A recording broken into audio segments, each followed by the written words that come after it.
هو المشكلة في الشباب الحالي إنه فقد القدوة. هو فقد القدوة عشان في ناس طلعت هي فقاعات تتضرب بالدبوس فرقع وتنتهي، وياما ناس طلعت في الصورة. فقد القدوة لأنه فاكرين إن في طريق سريع. فقد القدوة عشان قاعدين يعدوا حاجة اسمها فيوز.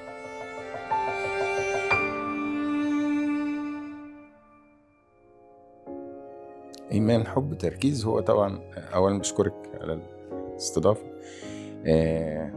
ثانيا موضوع إيمان حب تركيز هو حياة مش عندنا، هو أسلوب حياة لأي حد بيعمل أي حاجة، بما فيهم برنامج حضرتك. قلتي حضرتك لو ما انتش عندك إيمان باللي بتعمليه وحابة اللي بتعمليه ومركزة في اللي بتعمليه، فحضرتك يا إما هتزهقي بسرعة يا إما هتعمليه مش كويس. وكذلك أي حد في أي مجال، أب لازم يكون إيمان حب تركيز، أم إيمان حب تركيز، حتى الحب إيمان حب تركيز. الواحد يعمل حاجة وهو مؤمن بيها قوي، حبيبها قوي، مركز فيها قوي، يعملهاش خالص. ببساطة شديدة بقى، في شغل، في حياة اجتماعية، في حياة دينية، في حياة سياسية، في أي مجال هتلاقيها بتدفعك دفعة تديكي قوة مش طبيعية للنجاح أو للكفاح في طريق النجاح أو للساتسفاكشن الداخلي جواكي، بتحسي براحة.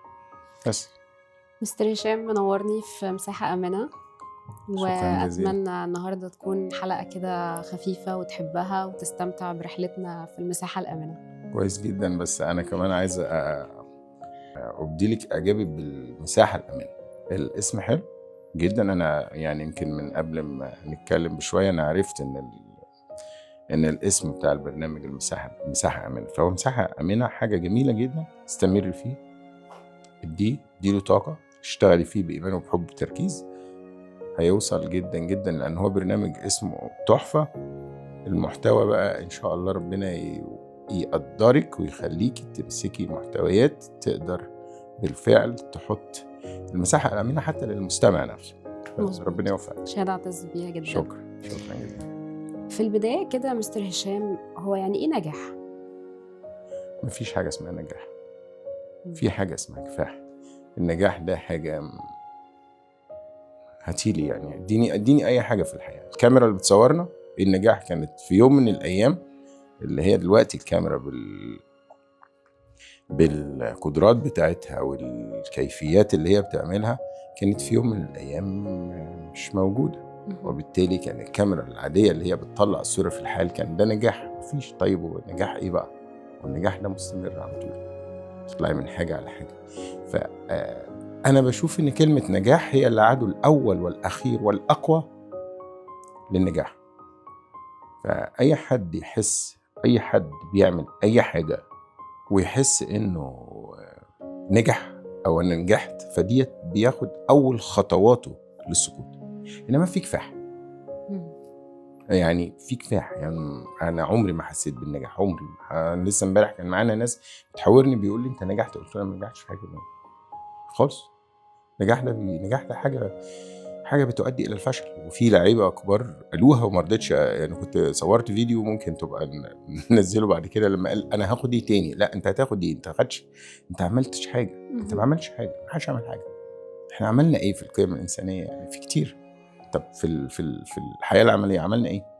في دايما حاجة تاني، في حاجة بعديها، في ستيج بعده. يعني النجاح من وجهة نظر حضرتك إنه أنا ما أقفش عند النقطة اللي وصلت لها أو إن الناس شايفيني فيها ناجح أو حققت حاجة معينة، باستمرارية، وإن أنا أشوف إيه اللي بعده. هو ده مقياس النجاح بالنسبة لمستر هشام أنس. النجاح والاستمرار بالإيمان بالكفاح. يعني كافح، عشان يعني الكفاح هو الكفاح في حد ذاته. أنا بعتبر إن النجاح، الكفاح في حد ذاته نجاح. طبعا في ناس كتير بتكافح في حياتها بس ممكن ما تبقاش راضية عن نفسها أو راضية عن اللي وصلت له، عشان هو مش فاهم هو ربنا خلقه ليه. خلقنا الله وأراد بنا شيء وأراد منا شيء، فما أراده بنا أخفاه عنا وما أراده منا أظهره لنا.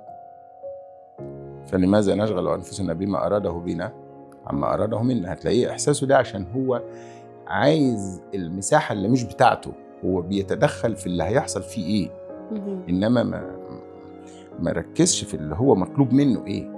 انت حضرتك مطلوب منك ايه اهم من هيحصل لك ايه او توصل للنتيجه ايه. انا على فكره في حياتي العمليه عمري ما دورت على نتيجه وما بهتمش بالنتيجه على الاطلاق، ولا تهمني ولا تخصني ولا ليها دعوه بيها. انا يهمني بعمل الحاجه ازاي، انما النتيجه دي مش بتاعت حد على فكره. النتيجه دي بتاعت ربنا بس فقط على فكره. اي حد اي حد هو بيعمل اي حاجه انت بتشتغل. طيب انت بتشتغل ليه؟ في الاخر خالص اي حد، حضرتك انت انا اي حد، الراجل اللي ورا الكاميرا، الراجل التاني اللي ماسك الموبايل ده، هو بيعمل ايه؟ بيشتغل ليه؟ عشان عايز حاجه، عايز دخل، عايز رزق. يبقى الرزق وسيلته ايه؟ العمل. مظبوط. يبقى بنشتغل. طب انت بتشتغل وبتشتغل بشرف، ما بتشتغلش. في ناس بقى اللي هي بيتهيأ له انه ممكن ياخد الرزق عن طريق حد، محدش هيجيب لك رزق. يعني مثلا اول ما نزلت انا مصر قالوا لي كده، في واحد قال لي كده، واحد هو اعتقد مهندس او حاجه زي كده او دكتور ما اعرفش، وساب الطب وساب الهندسه بتاعته وشغال، حضرته شغال بيقول لك انا بلوجر عشان عنده فولور. انت لو شاطر في تقييم الاكل، وانت مش شاطر في تقييم الاكل لانه بيقيموه صح، انت لو شاطر بجد كنت تضيف للمجتمع قيمه عن طريق اللي درسته، تضيف للمجتمع قيمه عن طريق الهندسه بتاعتك، ورينا بتعمل ايه. والاخ بتاع الطب كذلك.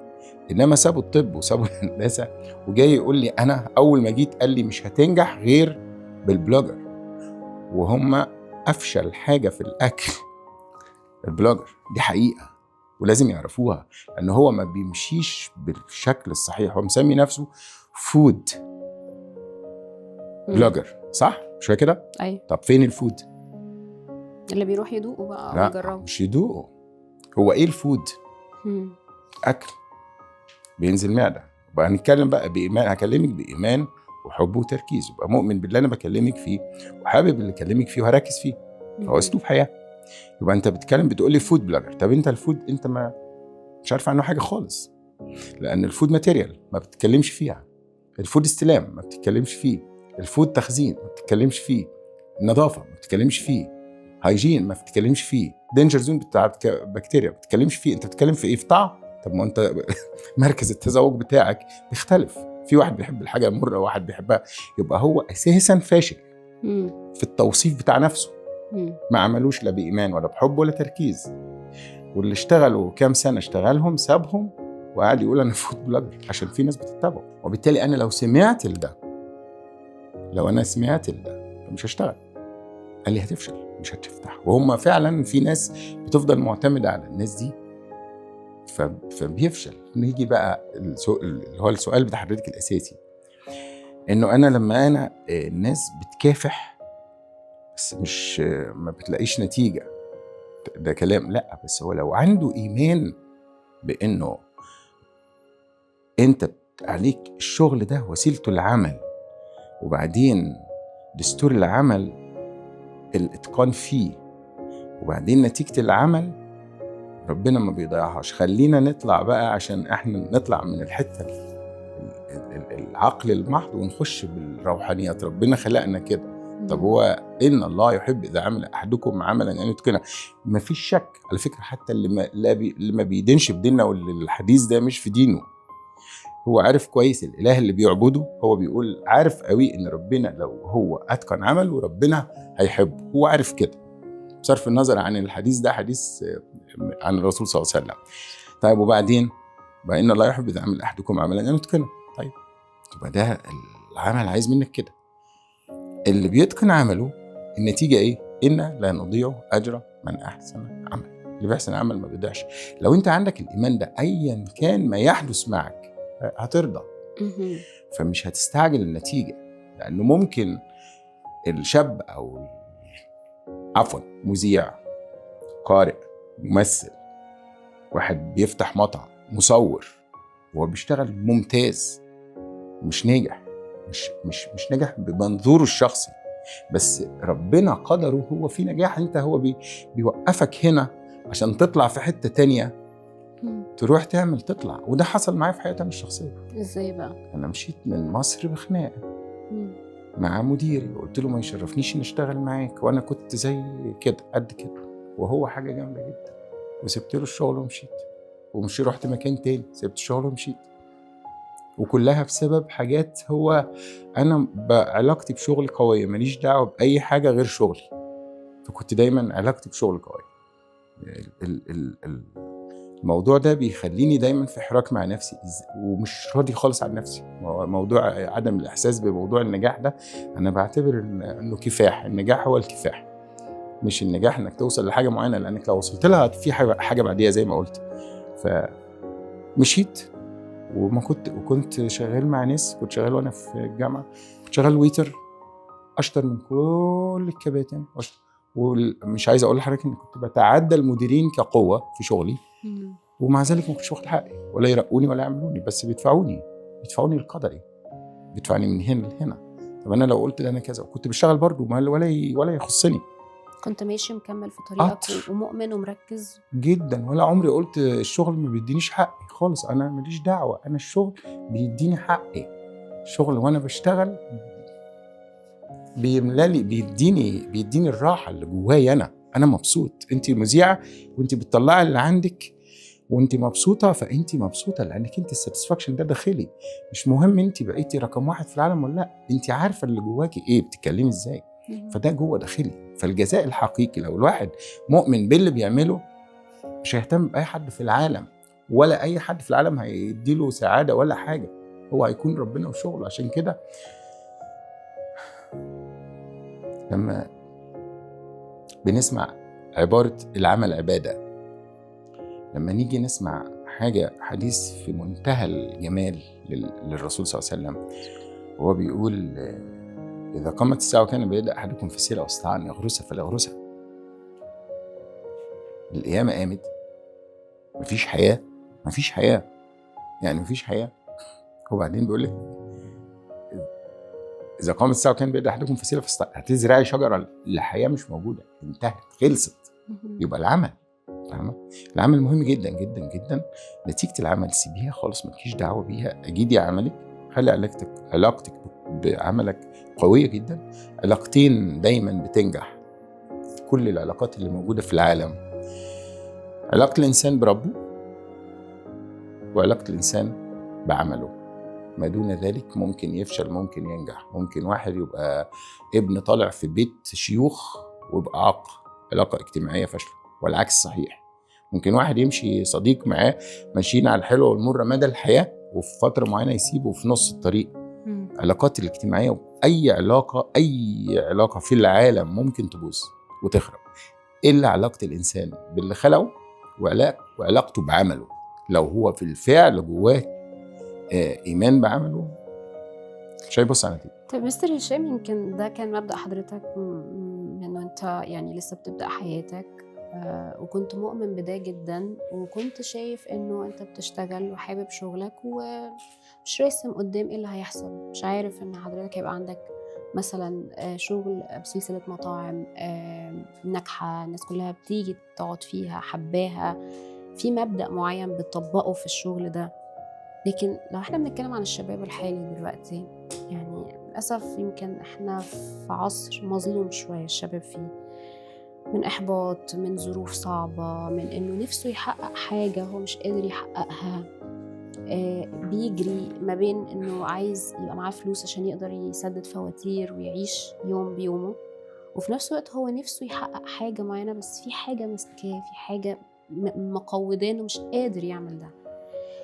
هل هو هيبقى الشباب ده هيبقى عنده فرصة إنه يبقى عنده إيمان بشغله، بيحبه، واثق فيه، واثق في النتائج طبعا ونعم بالله، يعني كلنا مؤمنين جدا بقدرة ربنا وعظمته، لكن لحظات اليأس ساعات بتيجي على البني آدم بتبقى أقوى منه بكتير. هل هو يبقى عنده وقت إنه يقول لا أنا هشتغل بحب؟ طب والفواتير والديون والمسؤوليات بتاعت الحياة؟ اللي انت قلتيه ده حاجات كتير قوي مع بعضيها. مم.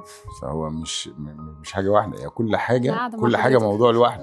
أنا قاعدة مع حضرتك. فهو ده كل حاجه موضوع لوحده. فهو طبعا انا عشت حياه اصعب منه. اي حد ممكن يشوف الكلام بتاعنا ده او الكلام اللي انا هقوله دلوقتي، الشباب اللي عايش في العصر دلوقتي، لا انا عشت حياه اصعب من اي حد. وعمري ما كان عندي، ما فيش حاجه اسمها احباط. يعني ايه احباط؟ ده ملل ولا احباط؟ ده حاجه من كواذب الاخلاق، ده خلق كاذب خادع ملوش لازمه خالص. مهم. مفيهوش اي انا مرات كان عدى عليا، انا فاكر كويس قوي، في مره ما كانش معايا الا 5 ساعات ولا فطر، يعني ما اتعشيتش وما فطرتش، ورحت الجامعه، مشيت من العجوزه لحد الجامعه ماشي، وراجع ميت من جوع، وشميت ريحه فينو مش ناسيها خالص. وكان تحت كوبري الدقي، وقعدت كده مش عارف اعمل ايه، فببص السباني مش عارف اعمل ايه، يعني مش عارف يعني. وعمري ما شايلت يعني ابويا وامي همي خالص، نهائي. كنت اشتغل وبعدين اجي شهر قبل الامتحان اقعد عشان اذاكر واخش. كنت كليه تجاره جامعه القاهره. شميت ريحه الفينو ده، رحت اشتريت، كان لسه ال5 صاغ دول كان جابوا كام صابع فينو. احلى اكله اكلتها في حياتي، احلى من اجمل اكله اكلتها في حياتي. ولا عمري زعلت ولا عمري حسيت ملل. يعني ايه ملل؟ أنا مش فاهم يعني ايه ملل. هو المشكله في الشباب الحالي انه فقد القدوه. هو فقد القدوه عشان في ناس طلعت هي فقاعات، تتضرب بالدبوس هتفرقع وتنتهي، وياما ناس طلعت في الصوره.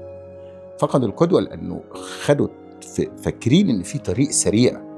فقد القدوه عشان قاعدين يعدوا حاجه اسمها فيوز ايه معايا. في ناس كتيره بتطلع، ده ولد صغير قابلني بيقول انا اصلا انا عايز ابقى مشهور، انا عندي 6000 فولور. يعني ايه فولور؟ يعني ايه؟ سباق مش طبيعي.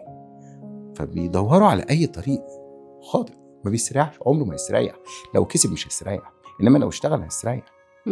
الموضوع بسيط، ده قانون خلق وخالق، مش كلامه خلاص. انت مؤمن انك انت ربنا خلقك ليه؟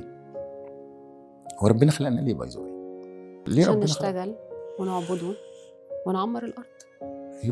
يبقى هو ربنا هو جزء من يعني جزء من الاجابه المهمه قوي، ان لازم نعرف هو يعني لما حد بيخلف بنقول ده فلان خلف. بين خلافة ربنا في الأرض، أتجعل فيها من يفسد فيها ويسفك الدماء ونحن نسبح بحمدك ونقدس لك، قال إني أعلم ما لا تعلمون. في تحدي للإنسان هنا. في عندك خالق اسمه القادر، اسمه العليم، اسمه الحكيم، اسمه الستار، اسمه الغفار، واسمه الرازق، واسمه المعين والمستعان، واسمه الودود، واسمه الحسيب، واسمه الرقيب.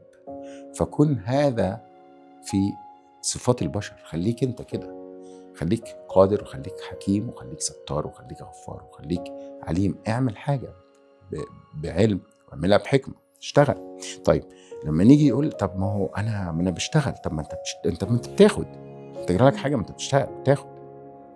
انت عايز ايه النعمة اللي انت عايزها؟ عايز ايه؟ عايز تاخد ايه؟ انا مش عارف. انا ما بحسش ان انا زي برك حضرتك قلتي النجاح، انا ما بحسش ان نجحت فيه، ما نجحتش. انا بشتغل خلاص، بشتغل. انا يعني احس ان انا عملت بصمه. يوم ما الاقي بالفعل ان كل مطعم في مصر في فود سيفتي وهيجين، ان كل واحد وهو رايح ياكل في مصر ولا في الوطن العربي ولا في العالم بيسال الاكل ده جاي ازاي واتعمل ازاي. لما كل طباخ عربي ومصري يبدا ينسى كلمه الوهم العربي المشترك اللي بيقولوا عليه كلمه نفس. مفيش حاجه اسمها نفس، ننسف الكلمه دي وننسفها نسف كفايه. يوم ما احس ان انا عملت كده، احس ان انا بالفعل خدت خطوه قويه في كفاحي عشان اللي انا بعمله. انما انا ما زلت بشتغل. الشاب اللي بيتكلم ده انا بشتغل بال20 ساعه ده بجد لحد دلوقتي بجد ما بنامش. انا بروح بيتي جعان، بروح بيتي ما فطرتش. والله انا ما فطرت دلوقتي. معايا بروح هلكان، بشتغل عشان بحب الشغل، فمش عشان يجيني حاجه ولا اعرفها ولا اعرف اللي بيجيني ولا ذات اهميه ولا بحس بقوه. لا حسيت بضعف وانا ما معيش جنيه. لو قعدت قدام ملياردير، اي واحد اي عنده مليارات، واي دونت كير اباوت هيم خالص. هو بيقول لي ايه وهو بيعمل ايه وانا هسمع منه ايه. وما بديش الحق لاي حد في العالم يكلمني وما اردش عليه. طالما خد الحق انه يسمعني لازم ارد عليه اذا اتواجدت معاه في حاجه. بعد كده يعمل اللي هو عايزه. بس انا ما بحسش بحاجه في يعني حاجه قويه في الانسان عشان حاجه فيه. بس انت علاقتك بشغلك بتديك قوه مش طبيعيه. تشتغل. الشاب لازم يشتغل وبطلوا القدوه الفاشله. مفيش سيبه يعني لازم يتركوا الهوس اللي اسمه واحد طلع من خيبه هيقع. اللي بيطلع صح بيستمر، اللي بيطلع غلط بيقع. زي ما انا عملت في الشغل بتاعي، قلت هطلع عن طريق الورد اوف ماوث. كانوا بيمشوا يتفرجوا على المطعم بتاع شجر الدر، يقول لك ده فاضي، ماشي، بيخاف يدخل اصله فاضي، وبيدخل عشان مليان. خلوا الناس اوهموا دلوقتي في بوليتيكا في التسويق بالهمزه، الكراود، الزحمه. يروح. لا ده في ناس بتيجي بتتعاقد، يقول لك هجيب لك 800 واحد ما شاء الله. ايوه، وهاخد على الواحد. جالي واحد بيقول لي 800، هيجيب لي 800 واخد 700 ريال على الواحد. اوكي، اهلا وسهلا. والواحد هيجيب معاه عيلته، اهلا وسهلا، ويخش ياكلوا ببلاش، اهلا وسهلا. احنا بنهزر؟ هو في نجاح كده؟ واقف لي طابور ولا واحد يطلع صاحب مطعم مبسوط قوي ويقول لك احنا زحمه؟ وايه يعني زحمه؟ انا مش فاهم. زحمه كدابه. احنا فاضيه. طب وايه يعني فاضي؟ انت كده اشتغل، ادي للناس قيمه واشتغل وكمل في شغلك، كمل في رسالتك وانت مؤمن بيها. هتوصل هتوصل هتوصل هتوصل هتوصل. بس هتوصل لايه؟ ده الموضوع. انت هتوصل ليه؟ هتاخد فلوس. طب انت تاخد فلوس ممكن تمشي بها في العذاب، تقعد تعمل. ارضى بقدرك بس اشتغل. بس مش ترضى بقدرك وانت قاعد تلعب طاوله على القهوه. وارضى بقدرك وانت مش. اعمل قيمه، ضيف قيمه للمجتمع، قيمه لنفسك انت وما تفعل. مستر هشام، يعني حضرتك قلت كلمة مهمة جدا، انه الشغل اهم حاجة الواحد يتقنه، يبقى مؤمن بيه جدا، وبعد كده النجاح هيجي، او الهدف اللي هو نفسه يوصله هيجي. الشباب اليومين دول وانا منهم، يعني مش هضحك على حضرتك، يعني يمكن احنا بنفكر احنا عايزين نحقق احلامنا بسرعة، وعايزين ده يترجم لفلوس، لشهرة، لحاجة تبقى مميزة، تعلم مع الناس، تعلم مع شباب جيلنا. حضرتك قدوة لشباب كتير. مش قدوة ولا حاجة. لا، قدوة لشباب كتير. ليه؟ لأنه يمكن اللي احنا بنقوله في الحلقة النهاردة مفتقدينه جدا. الشباب مفتقدينه، هم مفتقدين قدوة حقيقية. يمكن احنا عايشين في عصر السوشيال ميديا. عصر السوشيال ميديا دلوقتي بيتكلم بلغة الأرقام. انت عندك يعني كمذيعة لما بتروح مثلا تمضي عقد، القائمين على العمل يقولوا لها انت عندك كم فولور على الانستجرام وعلى السوشيال ميديا. ما بتتقيمش بقيمتها هي كمثقفة، كمذيعة شاطرة عندها إلقاء، عندها أداء معين. هي بتتقيم بعدد الفولورز. الناس كلها بقت تجري في العصر ده على الاتجاه بتاع الأرقام، بتاع الفولورز، بتاع الاكونتس، عشان يجي لها سبونسرز، يجي لها اعلانات. فتقول انا هخش طب ليه، ولا هخش هندسه، ولا هتعب نفسي ليه؟ ما انا هقعد في البيت اعمل فيديوهات واجيب فلوس.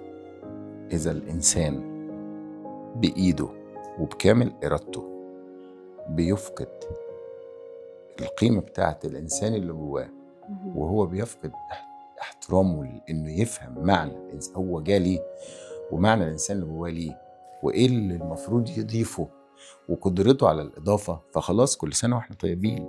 نبقى نتكلم تاني، نحاول نفهم الناس تاني. أولا بيقول أنت عايز إيه؟ أنت عايز توصل لإيه؟ عايز يقول لك هدفك. طب إيه هدفك؟ عايز إيه يعني؟ طب أنت عايز إيه؟ أنا قدام حضرتك أهوت، عمري ما فكرت إن أشتري عجلة. ما حصلش في حياتي والله. ملهاش ذات أهمية. عربيه ولا مش عربيه، انا مش عارف يعني ايه عربيه، مش عارف. في ناس تركب يقول لك عندي بنتي الصغيره بتحب العربيات وبنتي التانيه ما بتحبش العربيات، وانا اساسا العربيات انا كل ما يهمني في العربيه انها توصلك. بتوصل. انت فاهم ازاي؟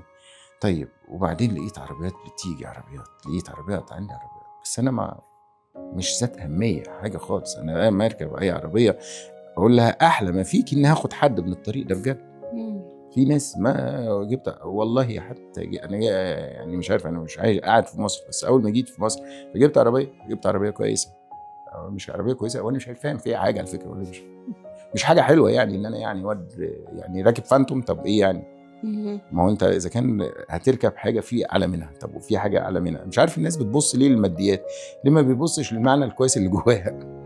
ليه ما يبصش الانسان للمعنى الكويس اللي جواه؟ ليه ما تبصش وانت بتشتغل شغلانه بتطلع بتدي انتاج معين لحاجه معينه، بتطلع من تحت ايدك رغيف عيش، او بتطلع من تحت ايدك كوبايه شاي، او بتطلع من تحت ايدك حاجه بتفيد المجتمع؟ ليه ما تبصش لكده؟ ليه ما تبصش للنتيجه الثانيه؟ انما هو الناس كلها هتبقى اغنياء؟ طب هي الناس كلها هتبقى فقراء؟ طب هو الغني من غير ما يبقى فيه واحد عفوا بيستفيد بفلوسه، سواء هيديها له حسنه او سواء هيعمل له شغل، يحس ايه الشعور اللي ممكن، ايه النشوه اللي ممكن ينتشيها اي واحد في العالم وهو نايم بالليل كده وهو عنده 50 مليار دولار؟ ايه النشوه وايه النقص اللي بيشعره اي واحد في العالم وهو نايم بالليل وما عندهوش 5 جنيه؟ ما فيش حاجه، كله مات. كله مات. الذي خلق الموت والحياه ليبلوكم ايكم احسن عملا. ربنا زي خلق الموت، كلنا بالليل بنموت، اول ما نصحى بالنهار اخر حاجه نفتكرها ان احنا كنا ميتين، ويبدا الطمع ويقوم انت عايز تشتغلوا. بس ما هو الناس مش كلها واحد، ما هو مستحيل تكون الناس كلها واحد. عايز اهدافك بتاع ايه؟ بس انت لو رضيت ارضى بما قسم الله لك تكن اسعد الناس. اشتغل واعمل اللي عليك وبس. انما مش عارف عايزين ايه يا شباب؟ عايزين ايه؟ مش فاهم. عايزين فلوس، عايزين شغل، هيعمل بقى ايه الفلوس؟ هيشرب بقى سجاير؟ هيشرب فايب؟ هيضر نفسه بيها؟ ما يمكن الفلوس معاك لو جات لك انت ربنا قدر لك كده. سورة الكهف عندنا في القرآن جميلة جدا. يعني الراجل اللي هو سيدنا موسى لما قابل الخضر وبعدين بيقول له عايز يتعلم منه، فقال له مشي القصة كلنا عارفين، خرجتها لتغرق لا لقد جئت شيئا امرا، انت بتغرقنا، انت عايز تغرقنا. هو ربنا عايز يعلمنا عن طريق الخضر. وسؤالي سيدنا موسى للخضر انه الاقدار بتاعتنا احنا ممكن نكون شايفينها شر وهي خير، او خير وهي شر. يعني حصل مع واحد صاحبي طياره رايح، هو طالع على البحرين في مطار القاهره، وشاف واحد بيتخانق مع الكاونتر اللي في مصر للطيران، بيقول لهم انا جاي. هم ما كانش فيه الا سيت واحد، والسيت بتاعه عشان اتاخر، فالويتنج الناس الانتظار دخل مكانه، فقال له لا انا جاي قبل ميعادي اهوت، في قبل الميعاد لسه في 5 دقايق وانتوا حطيتوا الويتنج مكاني. وناس صمم انه ينزله، ركزي معايا قوي، صمم انه ينزل ده وخد حق، وما عرفوش يعملوا معاه اي حاجه، وهم طبعا قالوا له معلش، والراجل حلوا المشكله. الطياره وقعت في البحر في المنامه، كل اللي فيها ماتوا. طيب لو اي شاب بقى من الشباب اللي هو قاعد يقول لك ده انا كنت رايح البحرين عشان هعمل حفله ما اعرفش ايه، ولا هعمل في مطعم هيديني 500,000 جنيه، في ناس بتاخد 500,000 جنيه، هعمل اعلان ب 500,000، في ناس بيقول لك احنا بلوجر وعايزين 500,000 500,000 عايزين 500,000 جنيه في الاعلان، وبياكل ببلاش برضه. فهو طبعا حضرتك لو الولد ده اللي كان طالع الطياره ده كان رايح مثلا، خلينا نحسب، رايح يعمل اعلان او رايح يعمل شغل هياخد بيه فلوس، طب هو مات. طب انت نزلت واحد كذا، انت قدرك. فهي سورة الكهف كده، حاجات بتحصل قدام حضرتك هي حلوة قوي بس الحقيقة انها وحشة، وحاجات بتحصل ليكي وحشة بس هي حلوة. ولذلك عسى ان تحبوا شيئا وهو شر لكم، وعسى ان تكرهوا شيئا وهو خير لكم. الشباب لازم يتعلم يعني ايه رضا، لازم يتعلم يعني ايه اله. هناك إله خلف هذا الكون، أعطاك عينين وأعطاك رجلين وأعطاك مخ وأعطاك شعر وأعطاك لبس وأعطاك عفوا كل ما كل وسائل راحتك كبني ادم. عايز تشرب كده، انا بشرب كده الشاي اهو، بمسك ايدي، عندي ايد. في ناس ما عندهاش ايد، احمد ربك على الصفات اللي فيها. انما انت قاعد تدور على فلوس، هتعمل لك ايه الفلوس؟ هتقعد تشرب بيها واين زي العادات اللي بقت زي اللي بقت منتشره، كانها اصبحت حاجه عاديه. ان انا اشرب تشرب. ايه الادميه في انسان انا اسف جدا لا بقول كده، خالص بس خالص. ايه ادميتك انك انت بكامل ارادتك بتختار انك تذهب عقلك. تفقد اميز حاجه فيك، اللي ميزك، اللي ربنا ميزك بيها عن الحيوان وعن الجماد وعن ايه، عشان معاك تبقى انت الفلوس ممكن دي هتاخدك في حاجات مش كويسه كتير. يبقى انت ارضى بما قسم الله لك تكن اسعد الناس. انا كنت بروح الجامعه وكان ليا زمايل راكبين عربيات واللي راكبين اي حاجه، بس انا عمري ما بصيت لكده.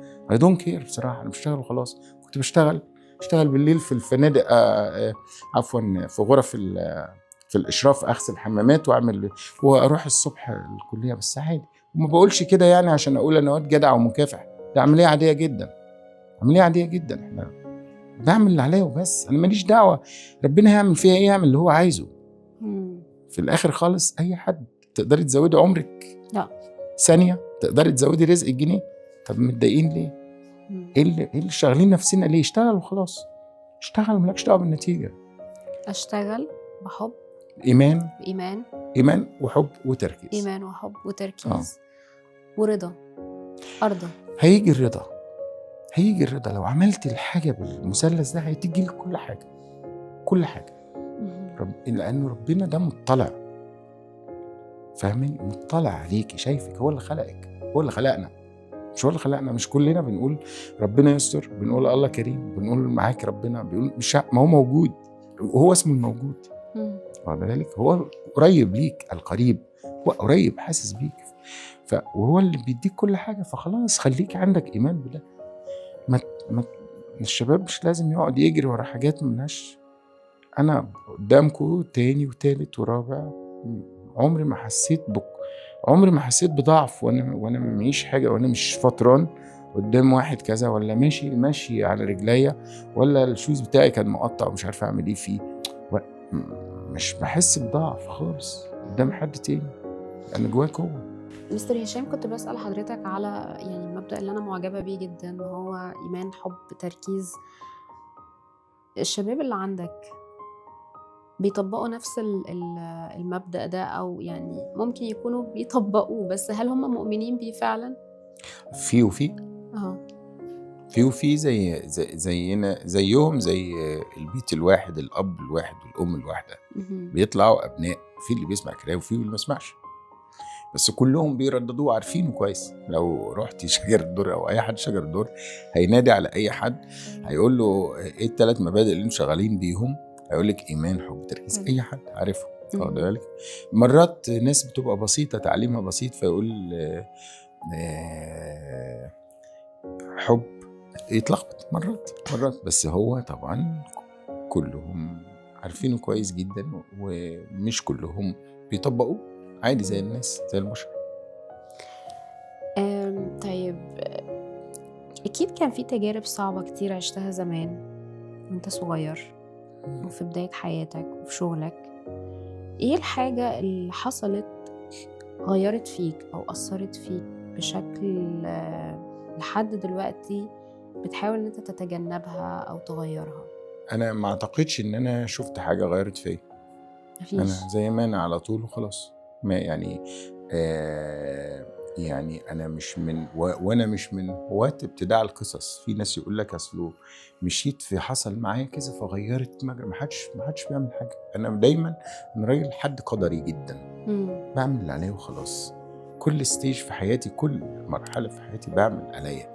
إنما أجي أقول لحاجة غيرت حياتي دراماتيكية، أفلام هندية هي بتميل بيميل للدراما، للأفلام. الناس اللي بتقعد انت قدري، انت اقول لحضرتك على حاجه، انت حضرتك في حياتك هتلاقيها ماشيه، كل مرحله هي بتزق. القدر بتاع الانسان بيزق في حتت معينه، انما ما فيش حد بيغير لكن مفيش لحظات إحباط عدت عليك ما زمان؟ اعرفوش الطريق ده خالص، ما اعرفوش، ده كلمة فاشلة. احباط دي كلمة فاشلة، كلمة في منتهى الفشل. مفيش حاجة اسمها كده خالص. انا عارف ان انا مخلوق بقى اقدر اشتغل. ربنا اداني الايد واحده هشتغل بيها، الايدين هشتغل، لو الايدين الاتنين اتقطعوا هعرف اتصرف. يعني مفيش حاجه اسمها كده. في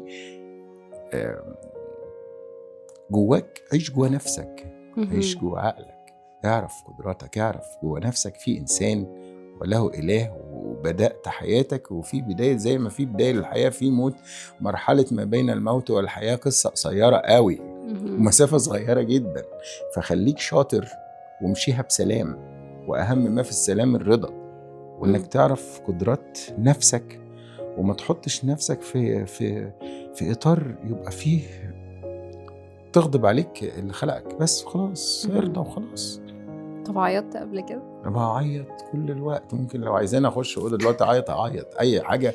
شوف أي فرحة، وأنا لما بشوف الأفراح الشعبية في الشوارع دي دايما أشوف فرحة الناس ببكي. يعني عادي جدا. موضوع البكاء ده عملية عادية جدا. ممكن أشوف لقطة في فيلم أبكي. يعني مثلا أفلام كتيرة، مثلا أفلام بتاع العبقري زكي رستم، بتاع أبو البنات أو كده، بيت العز يا بيتنا على بابك عتب.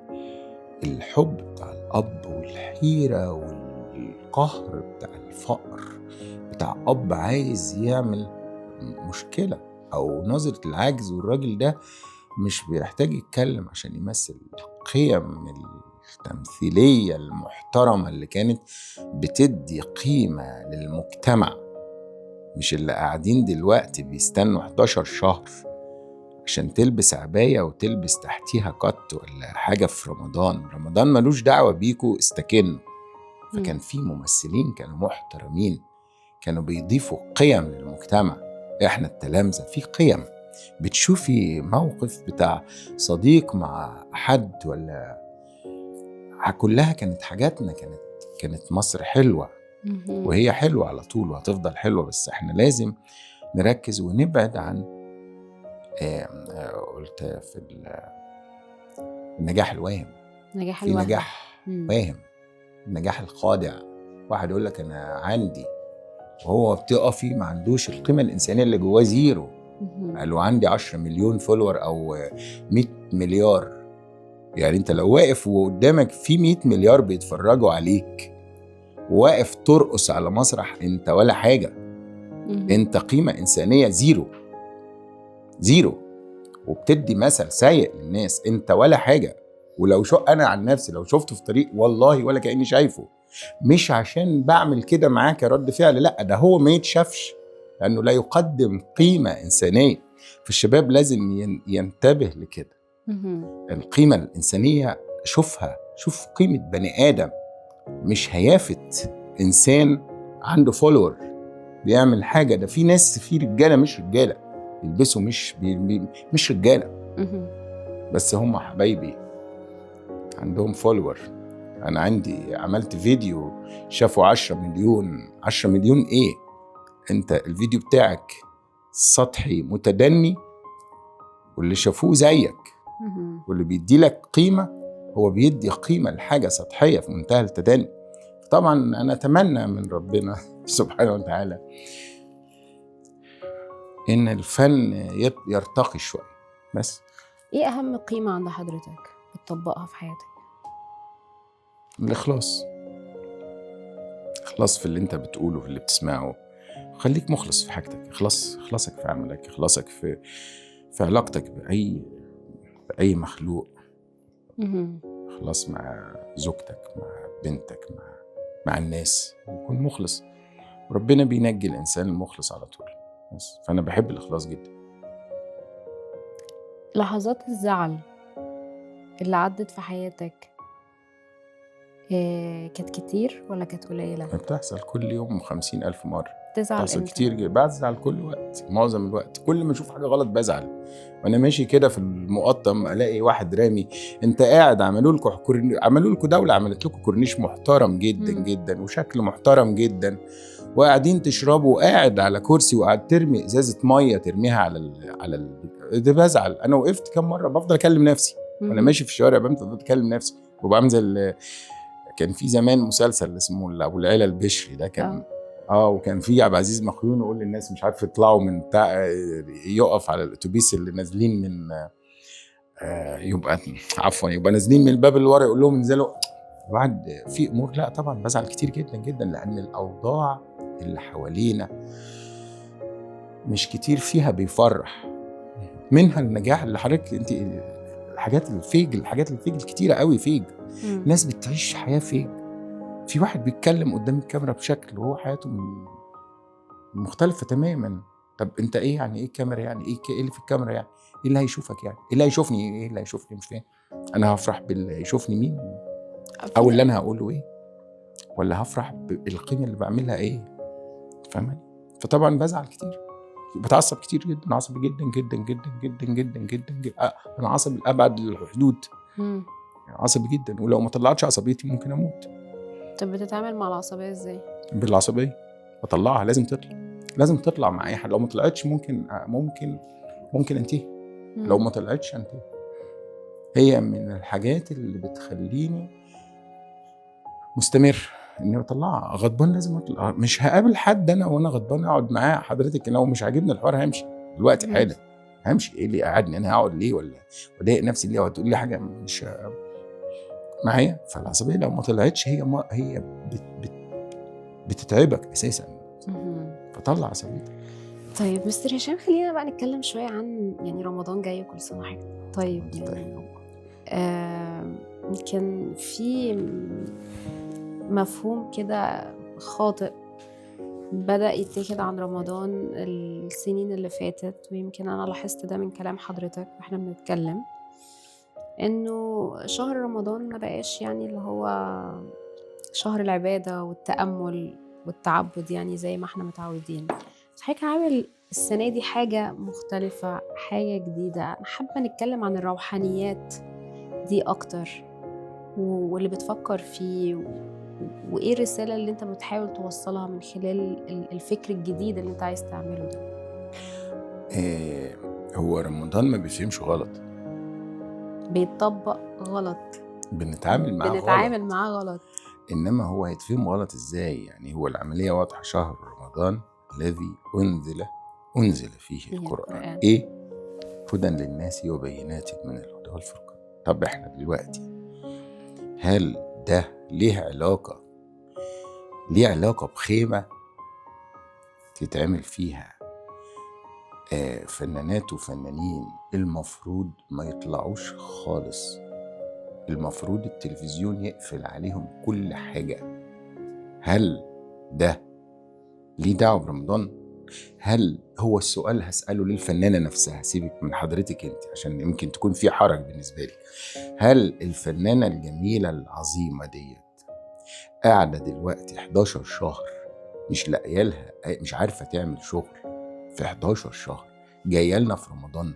يعني هي صعبان عليها ولا صعبان عليه، سواء هي أو أي قناة، صعبان عليهم إن في شهر اتعمل الواحد يقعد يسرع مع نفسه ويشوف ربه ده خلقه ليه، ولا يشوف بيعمل صيانة للجسد وصيانة للروح؟ هل ده صح ولا غلط؟ سؤال صح ولا غلط؟ مش مهم تجاوب عليه، هم اللي بيعملوا كده عارفين ده صح ولا غلط، عارفينه. طب انت يعني دلوقتي بالليل اللي هو الليل العادي اللي هو مش ليل رمضان، احنا عارفين ان المناجاة بتاعت ربنا اللي خلقك ده اللي هو هيدي لك القوة وهيدي لك لو مرضت هيشفيك وهيدي لك القوة احنا كلنا ايماننا بكده. لو ركبتي وجعاني بفضل اقول يا رب ركبتي تخف. طب الرب اللي هيخفف ركبتك ده، مش انت عارف انه بالليل مناجاة ربنا بعد الساعة 12 مثلا مزبوط. مش دي ساعة بين لك الليل وربنا بينزل؟ مش كلنا عارفين كده؟ طب انت ربنا بقى يشوفك في شهر رمضان قاعد الأخ مغني قاعد على المسرح وصوت عامل كده وقاعدين، هو الفراغ للدرجة دي؟ ده فراغ على فكرة، ده فراغ اجتماعي رهيب وخيبة قوية اسمها خيبة رمضان. أنا الخيمة دي اسمها خيبة رمضان مش خيمة رمضان. طيب احنا هنفضل كلنا نتفرج كده؟ فأنا جات لي فكرة بسيطة جدا، إنه زي ما في خيبة رمضان يبقى في حاجات تتحط المكان. أنا عندنا مطعم، وعشان الناس ما تفهمش غلط فروحت عامل تخفيض 10%، وناس هيجي قراء وناس منشدين، واحنا بدأنا ننزل في الصفحة بتاعتنا بتاعت شجرة الدر. يبقى أنا دلوقتي وكمان جايزة كل يوم عمرة في كل مطعم في مصر. والمطاعم بتاع السعودية هم مسامحين الناس، عملائنا في السعودية مسامحيننا. أنا عارف إنهم مسامحيننا لأنهم عارفين إن الناس العمرة هناك، وإحنا الناس كده كتير جدا، عندنا الناس كتيرة جدا. فاللي يكسب عمرة من العملاء يقدر يديها للبواب، يقدر يديها لحد، العملاء مقتدرين، واللي عايز يطلع نطلع. فهل ده هو ده مش كويس ولا إيه؟ أيهم أفضل؟ لا ده افضل طبعا. صح ولا إيه؟ حاجة جايب كمان منشدين وقراء وشباب ومواهب، وبكرة إن شاء الله في بسيطة. تصوير، تبقى تعالي احضري معانا. في 10 جايين أطفال من كل حتة، من نجوع ومن قرى، وجايين بإذن الله، وهيطلعوا نطلع حاجات حلوة. دولتنا حلوة وبلدنا حلوة، مليانة حاجات حلوة، مليانة حاجات حلوة أوي. لو هنهتم بالحاجات حلوة هنكسب برضو، وهنربح، وهنقدم قيمة للمجتمع. ولما ننام بالليل إذا قمنا تاني يوم ربنا يبقى راضي علينا، وإذا نمنا وما صحيناش وقابلنا ربنا هيشوفنا وإحنا مش بنعصيه في شهر ملوش دعوة بالمعصية. مش معقولة ربنا بيغل الشياطين وإحنا الشيطان احتار معانا في أساليبنا الشيطانية اللي الشيطان ياخد فيها دكتوراه وماجستير. أصبح الشياطين دلوقتي بتاخد مننا أساليب، أصبح في حاجات، حتى السلوكيات البشرية، حتى الجرائم بقت مخيفة بسبب إن إحنا مستمرين ومش راضيين نفوق. فبس بحاول أعمل ده، ربنا يجعله المرة دي إحنا، ممكن حد تاني شاف الفيديوهات بتاعتنا أو شاف حاجة فكرتنا يقدر يطبقها السنة الجاية، يبقى تتسع الرقعة زي ما عملت نظام التشغيل المفتوح، أو إن الناس تفكر هو بياكل إيه. فبدأت الفكرة بتطلع الناس الاستجابة بتاعت الناس في مصر بالذات استجابت بشكل أقوى، لأن الناس في السعودية استجابوا أسرع. العميل في السعودية بيروح عامل شير للناس كلها، إنما في مصر أبطأ. بس دلوقتي بدأوا الناس الحمد لله بدأت الفكرة تبقى مؤثرة، ولذلك لما نعمل في رمضان كده إن شاء الله تبقى مؤثرة، ونبدأ نعمل خيمة بشكل مختلف. بلاش الناس اللي بتغني دي، بلاش يغنوا في وقت تاني. ما الساحل ما شاء الله عندنا 5-6 شهور ودانا باظت. على فكرة أنا ماشي دايما معايا سدادات ودان يعني الموضوع مش عارف، يا رب الاقيها معايا، مش عارف معايا معايا خلاص. لازم مرات كده تسدي ودنك ما تسمعيش. ده نوع من انواع الاعتراض، صح؟ مش بعترض، او يعني it's needed، مطلوبة. هو حتى ما فيش يعني، حتى انا رحت مكان هنا في مصر خيال علمي، موقع معمول فيه اكتر من 5-6 مطاعم وما فيهمش حاجة، معمول على اعلى مستوى. ان شاء الله ربنا ييسر، وهم يمكن يحصل تعاون ونعمل لهم تشغيل للاماكن دي. وهيوج مش معروف، ومعمول من زمان قوي، من كام سنه، وعامله مش عايز اتكلم. فاني يعني فمع ذلك الاقي الجمال ده كله وعاملين ضغط لا، او بنموت احنا قوي في الموسيقى الغربيه. يعني انا بعدي في البنزينات الاقي شغال عمال يعمل، يا ابني طب ما احنا عندنا حاجتنا الشرقيه، وهو مش فاهم حاجه. بص، لا اللي بيشغل الاغاني فاهم اغاني ولا فاهم. انا عن نفسي يعني لفيت ما بعرفش انا ماليش فيها. انا شرقي، احنا شرقي. الموسيقى اللي بتخاطبنا بتاعتنا احنا. ايوه. طب انت في بنزينه وقاعد الحاجات اللي في البنزينات ديت قال ايه؟ قال يعني اجنبي يعني كده خلاص. ازازه الميه بره، انا مش عارف الوزاره بتاعت التموين دي بتعمل ايه، مش فاهم بيعملوا ايه. انت ازازه الميه المفروض سعر الميه في اي حته هو ثابت. ازازه الميه اللي هي اللتر دي بيتعمل واحد، هو ايه يعني؟ هو جاي من السماء فالمفروض تثبتوا الاسعار. انما هو مشغل موسيقى اجنبي، وهو الولد نفسه مش واخد ابتدائيه قديمه، واللي بيشتري اساسا لا فاهم حاجه ولا عارف. طب ما تشغلوا حاجه عربي حتى. تحب ام كلثوم؟ مين ما يحبهاش؟ انت بحبها؟ بتحبيش ام كلثوم؟ بحب لها اغاني، يعني 3 4 اغاني كده، مش كل الاغاني بصراحه. خلاص اسمعيها انت كويس وانت عمري تحبيها. ايوه. والف ليله وليله، يعني دول ليه اكتر وانت 2 بحبهم. تسمعي بس انا بحب يعني؟ عبد الحليم قوي.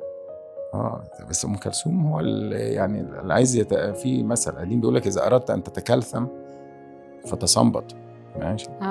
إن اردت ان تتكلثم فتصنبط. لما تسمعي مثلا يقول لك شمس الاصيل ذهبت خوص النخيل يا نيل.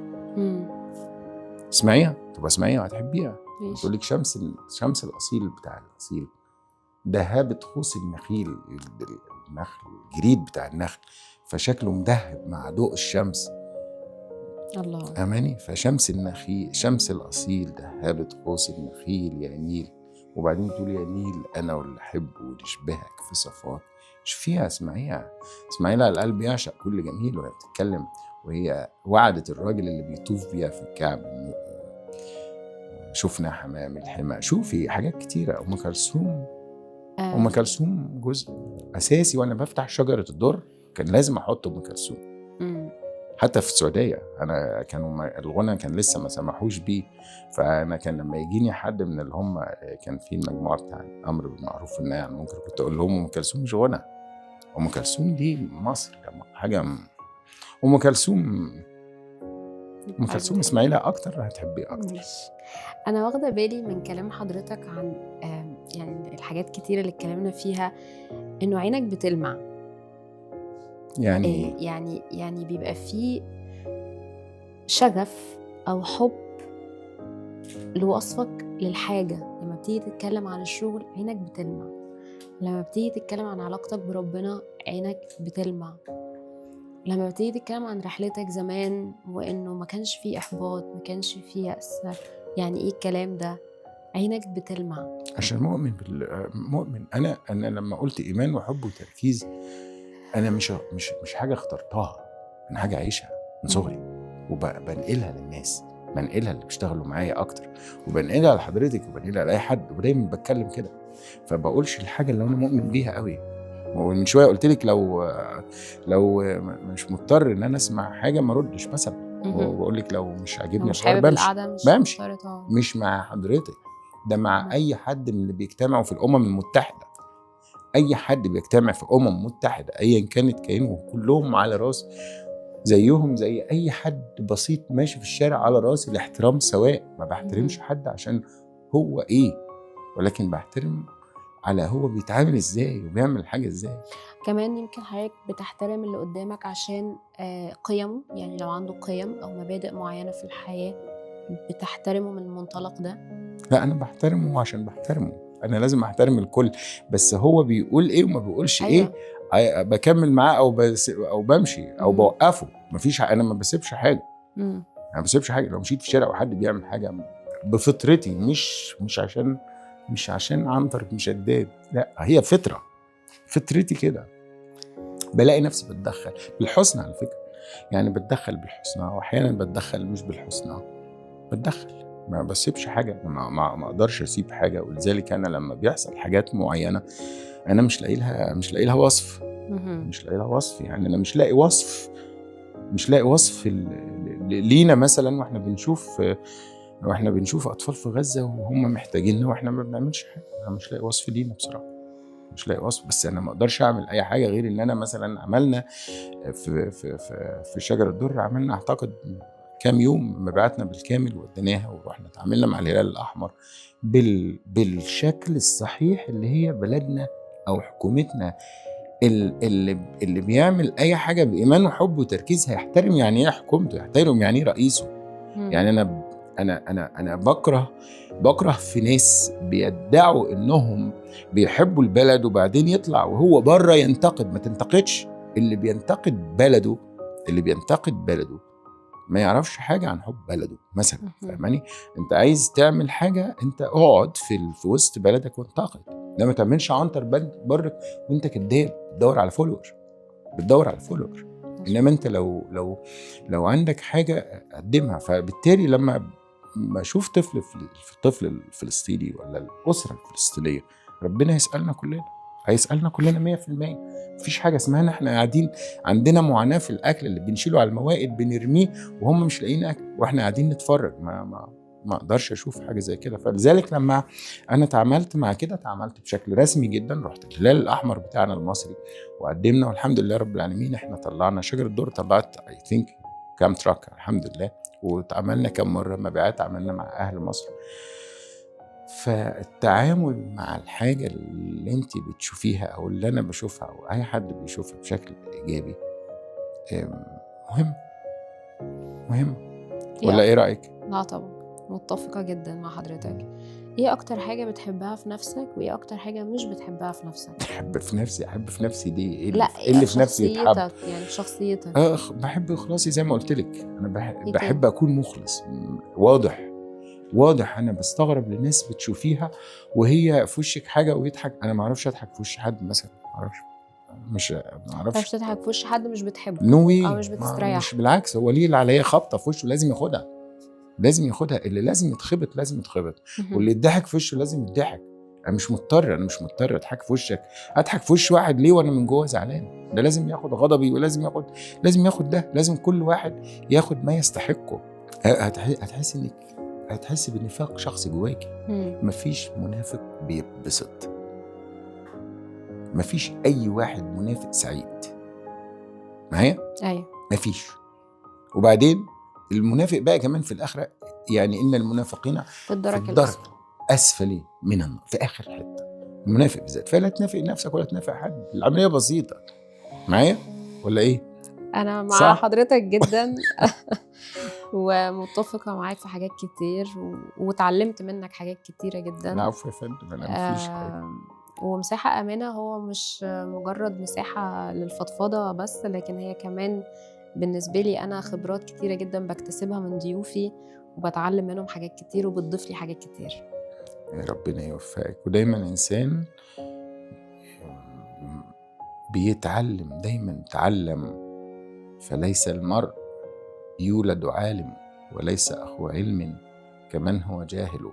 صح. الإنسان بياخد في مرة أنا كنت بشتغل في أيام الجامعة، كنت بشتغل في الدقي في مطعم كان اسمه شيش كباب. أوكي، وأنا في الجامعة برضه. والناس دي كانوا طيبين جدا وبشكرهم، لأنه كنت أروح أشتغل وأروح الجامعة وأرجع تاني أشتغل. يعني يا ربي لو حد منهم، يا رب أتمنى أن أتواصل مع حد. فكنت بشتغل، كنت أروح مثلا مرات كنت أروح بالعجلة، كنت أوصل طلبات بالعجلة بتاعت الكباب دي. كانت عجلة كده بتتحط وهي ليها طريقة معينة. فمثلا مرة رحت فيصل من الدقي الفيصل، كنت بوصل طلب، وكان الكوبري اللي هو جنب الجامعة من ناحية غرب الجامعة ده كان صعب قوي، فالطلوع كان صعب قوي. كنت أخلص وبعدين كان في كافي قهوة كده بلدي في ميدان الدقي، كان اسمها بارادايز أعتقد، حاجة زي كده. كان في واحد بتاع كبدة جنبيهم كان اسمه خالد، فكنت بقعد معاه. فالراجل بتاع اللي بيشتغل في القهوة جايب فينو وجه، فاحنا قاعدين انا وخالد، فقال حاجه انا ما بنساهاش خالص وتعلمت منها. فبيقول قصه ان هو ضرب امه عشان مراته. ضرب امه عشان مراته، ومراته دي بعد كده عفوا طلعت سلوكياتها مش مظبوطه واتطلقوا. فهو مش متخيل نفسه انه يضرب امه عشان سيده يعني عفوا يعني ما كانتش مخلصه معاه. فما بنساش ابدا. فانت اللي عنده وامه ماتت، يعني امه ماتت بعد كده ومش عارف. فاللي عنده يبقى يعرف ان يعيش. انت عندك سبيل نجاة وجنة. يعني في حديث وأسف على من أدرك أبواه أو إحداهما ولم يدخله الجنة. فأنا اتعلمت من الراجل ده أخلي بالي قوي لو اتجوزت ولا غير ولا وأنا كنت طالب. خلي بالي جدا من الحتة دي، ما أقعش في الحتة دي، فاهماني؟ فدايما بنتعلم من أي حد، بنتعلم من أي حاجة. الراجل البسيط اللي بيشتغل في الشارع نتعلم منه. فالتعليم ملوش حدود، بس الإنسان يكون عنده الاستعداد كده وينزل يتواضع شوية، لأنه أحيانا أحيانا ممكن الواحد يحس جواه نشوة كاذبة. التعالي او نشوة الايجو. كاذبة. التعليم ده بتاخديه من أي حد. مستر هشام، حضرتك سافرت بره كتير وعشت بره مصر كتير ورجعت، يعني ما بين بره وما بين هنا. ايه اللي اتغير جواك وايه الفروقات ما بين بره وما بين مصر؟ هو مش ما بين بره وما بين مصر. هو أنا كل اللي يخصني في كل حاجة حتى وأنا بره هي مصر. ايوه. لأن هي اللي جوه مصر مش موجود في أي حد تاني، مع كامل احترامي لحد، هو حاجة تانية خالص. الشخص المصري ده، أنا مثلا كنت مثلا لما أنا مشيت من 94 ورجعت تاني هنا كتير، شوية بقيت أقعد أكتر، بس اللي شفته هو المصري اللي جوانا. ممكن تغيرات خارجية، بس اللي جوانا زي ما هو، الإنسان البسيط الطيب اللي هو بيعشق، في عشق للبلد، حتى وإن مرات بيمشي بطريقة غلط، بس هو جوانا ملوش حل.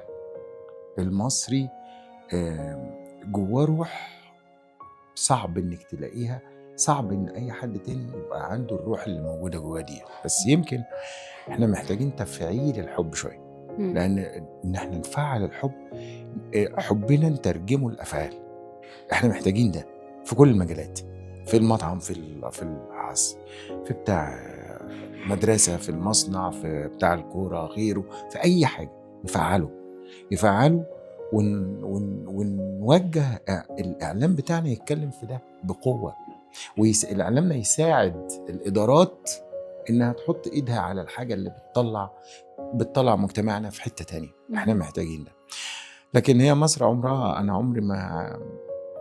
عمري ما عشت براها خالص نهائي، ما بعرفش أعيش براها. يعني يمكن كان صلاح جاهين كان بيقول حاجة، لما كان بيقول 100,000 فرصة عشان أسيب مصر ولا عمري سبتها، عشان هي بلادي اللي بجد بحبها